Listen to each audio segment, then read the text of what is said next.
Go ahead. Okay. Good afternoon. My name is Saffiya Hardin. Thank you guys for having me and bringing me to the beautiful San Juan Islands.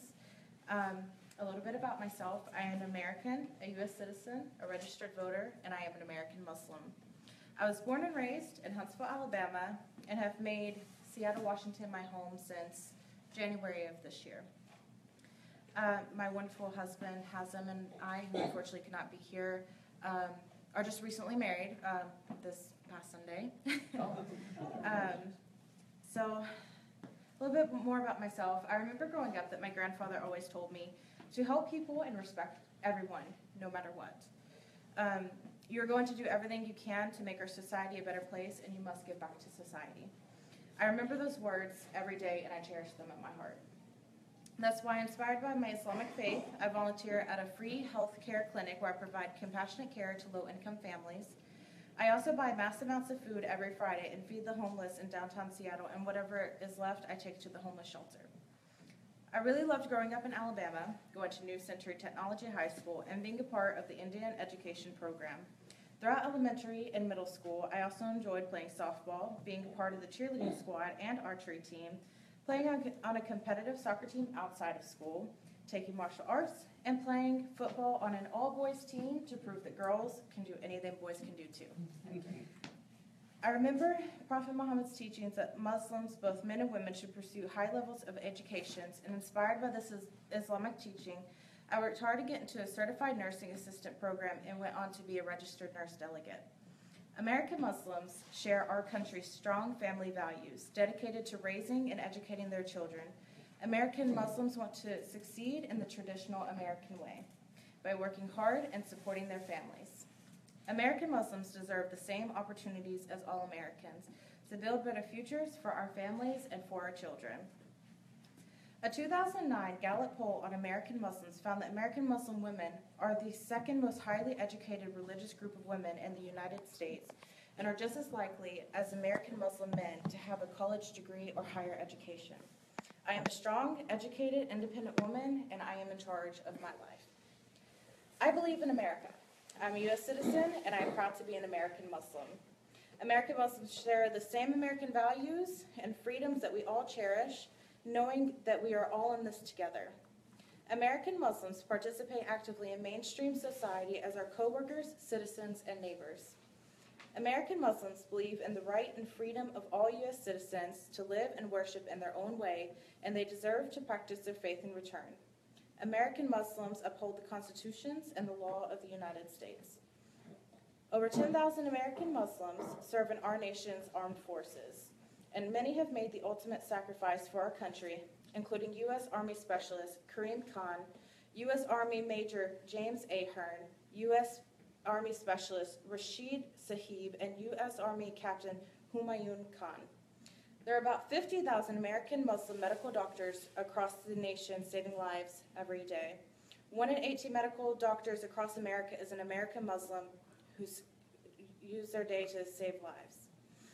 There are about 150,000 American Muslims across our state and about 50,000 in the Seattle area who, inspired by their faith, give back to society every single day. Muslims here are Americans in their hearts, and in fact, most are born and raised here as U.S. citizens. Every day, thousands of American Muslim public school teachers like Sobia Sheikh at Explorer Middle School in Everett and Nadia Samad at Tulsa STEM High School are engaging and inspiring the next generation of Americans. Thousands of American Muslim firefighters like Ahmed Badran of King County Fire and Rescue and law enforcement officials like Seattle Police Department Sergeant Yanalvich and his wife, Seattle PD Officer L. Danny, are working every day to keep us all safe. Thousands of American Muslims, like U.S. Air Force Captain Rashid Khafour, right here at JBLM, are serving our nation as active duty military personnel. And thousands more American Muslims, like Benjamin Shabazz, are proud U.S. military veterans. Thousands of American Muslim nurses, like Salima Osman at Harborview, are providing compassionate care. And thousands of American Muslims are business people and in the many other roles of building our nation's vibrant economy. But never before in our nation's history have reported anti-Muslim hate crimes been as high in number or severity as in 2015. Throughout 2015, CARE offices nationwide received on average at least one daily report of hate crimes targeting an American Muslim or someone to be perceived as an American Muslim. Dozens of mosques were burned, numerous Americans who were Muslim or even looked Muslim were shot or beaten severely. During most of these attacks, attackers uttered or expressed the same anti-Muslim slurs repeated daily in mainstream headlines and often by candidates and politicians. We have seen more than a dozen reported anti-Muslim hate attacks in the past 6 months or so right here in our state.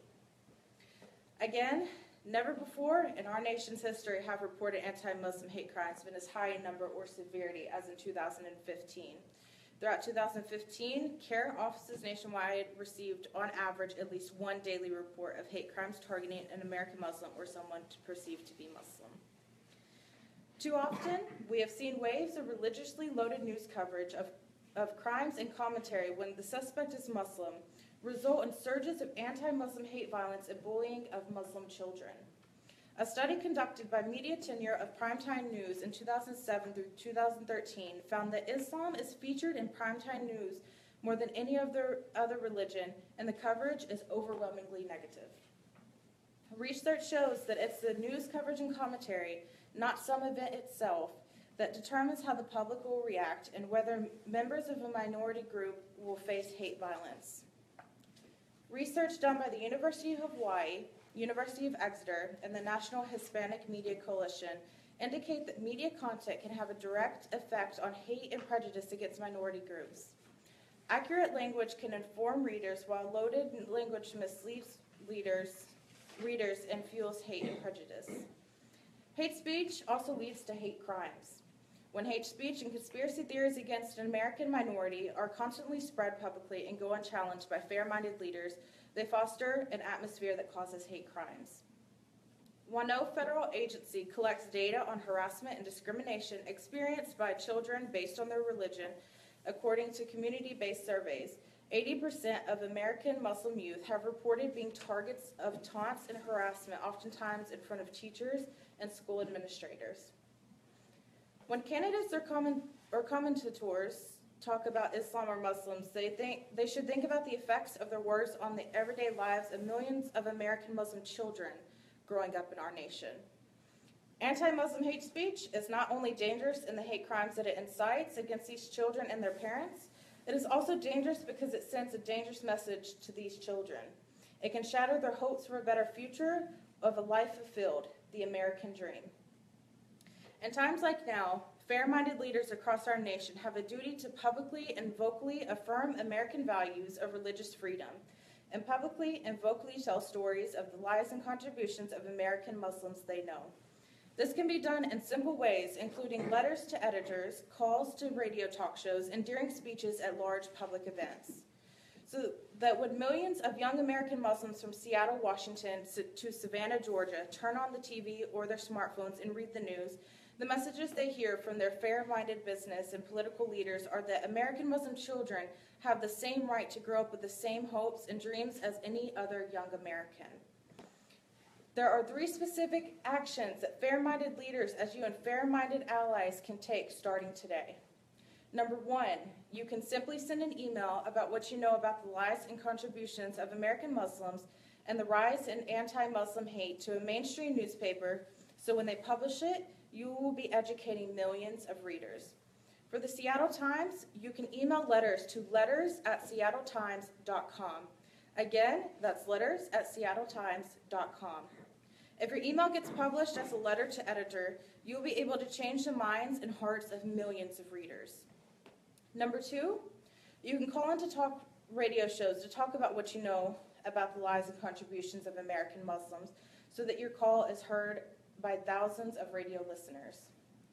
Number 3, you can urge government officials of all parties to also take these 2 actions proactively at least once a month, and especially when you hear anti-Muslim hate speech anywhere nationally or in your area.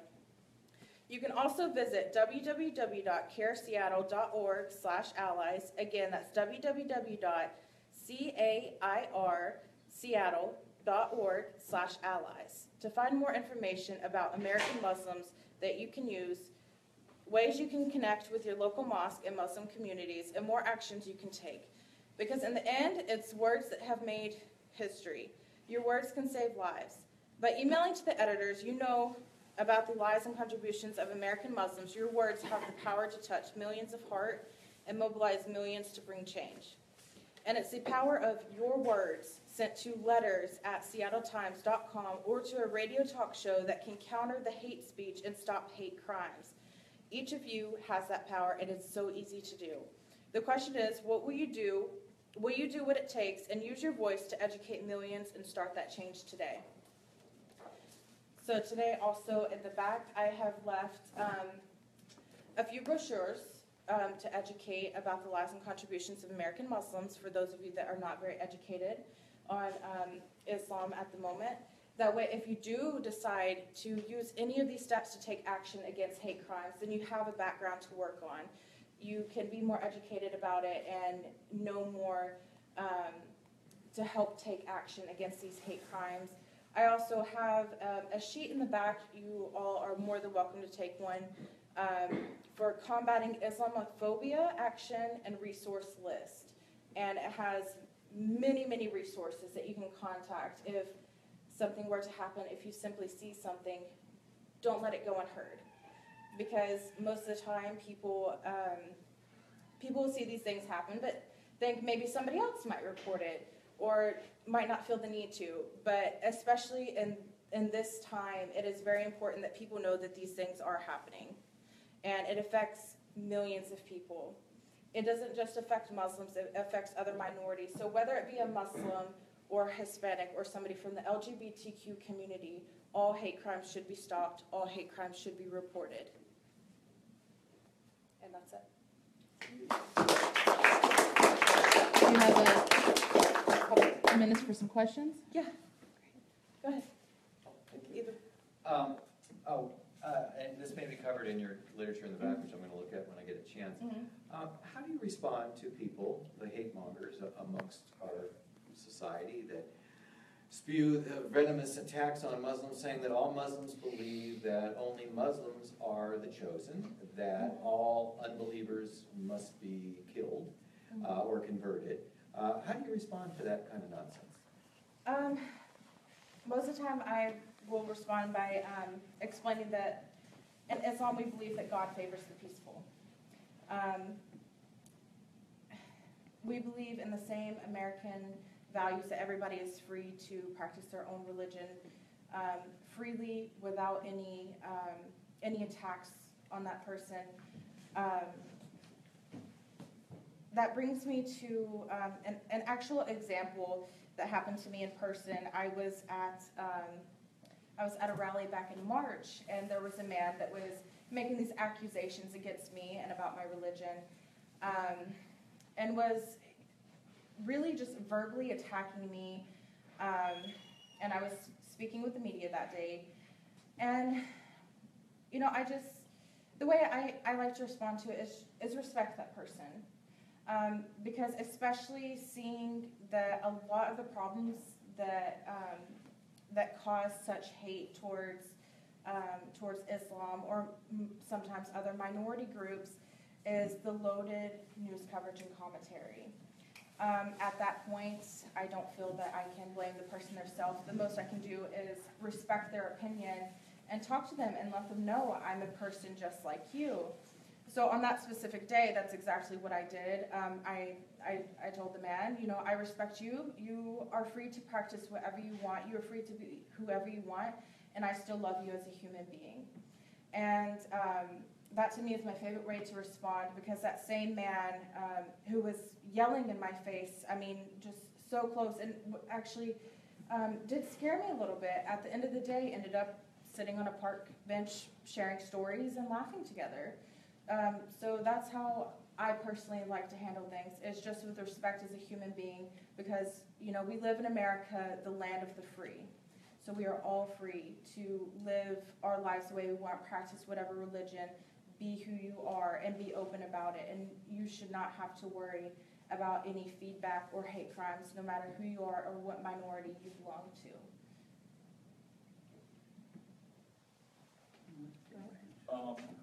Two things. Is there any particular news outlet that is more negatively Islam than others, like Fox News, for instance? Because of us. And would you comment on our presumably next president's plans for the Islamic community in this country? About the particular news outlets, I cannot give a direct answer, simply because I try to not opinionate too much. I like to listen to all, look at all. I don't think one is particularly worse than the other. I can't really give a direct answer on that. Maybe there's one that's better than the others? I'm not really sure. I'm sorry. And then your other question was? Comment on our presumably future Chancellor, Donald Trump, and his plans for the Islamic community. His plans for the Islamic community, as far as I've been hearing, at first he had this big plan. Now there's not much talk about it. The way I think about it is if he does become president, that's what's going to happen. The best that we can do is just go along with it. He will be our president. That is our fate. And the most we can do is accept it and just let things run its course. But at the same time, being able to let people see just how his presidency will affect minority groups, including the Muslim community. And I think Tom was also asking, are there any plans in the Muslim community to start to be ready? Yeah. Well, yeah, no, that's what I mean by how we're speaking out. Mm-hmm. We're attending events. Me, myself, personally, I attend many events to get the word out of what is to come and to let people see the effects that this is having on our community, because it has been major effects. Even during the election itself, before he was even elected, there was a very big difference in the Muslim community. I've been through several of those differences myself, so it's very visible. So our plan for now is just to get the word out and show people that we are Americans, and a job as president is, to uphold the Constitution and the laws within. And part of that also means you're representing America as a whole. America includes Muslims, it includes LGBTQ community, it includes Christians, it includes Jewish people, whoever you are. If you are a citizen here, you are included in that. And as job as president, you have to keep every single American in mind, no matter who that person is. And that's one thing that we're trying to get out to other people. Because yes, I am a Muslim, but I was born here. I am Caucasian and Native American, so I'm definitely American. So that's kind of how we're trying to deal with it now. It's letting these people know that as president, you have to look at America as a whole, no matter what group you are. And we're trying to send that message to other people and let them know that, hey, I'm just another American. I'm a registered voter. I work as a registered nurse delegate. I go to school. I'm just like anybody else. I just choose to practice a different religion. That doesn't make me any less American. So that's kind of our plan for now, is just to show people who we are and that we're here to support everybody. Everybody is American no matter who you are, and that we are all in this together as one nation.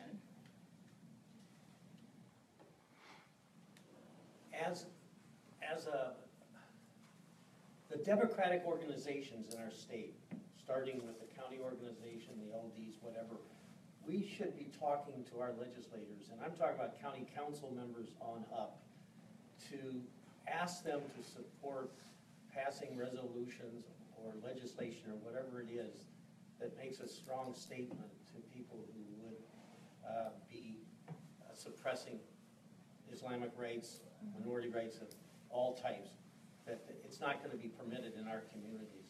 I mean, I think that's one of the things we're going to be doing in our county. It'll be up to our new chair, but we have two strong county council members that support our agenda and our platform out of three, and I think, and one of them is taking office in January, so we're going to have a better opportunity in January than we've had in years.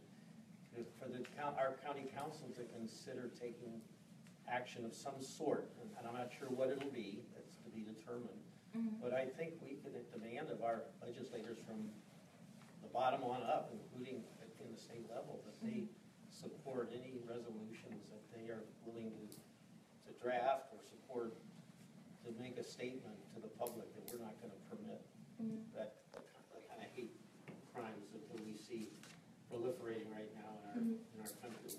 I think we need to do it faster, sooner rather than later, because we want to stop the new president from even getting a foothold with this issue when he takes office at the end of January. So I urge the district and the Skagit and Whatcom and others to consider doing something along those lines.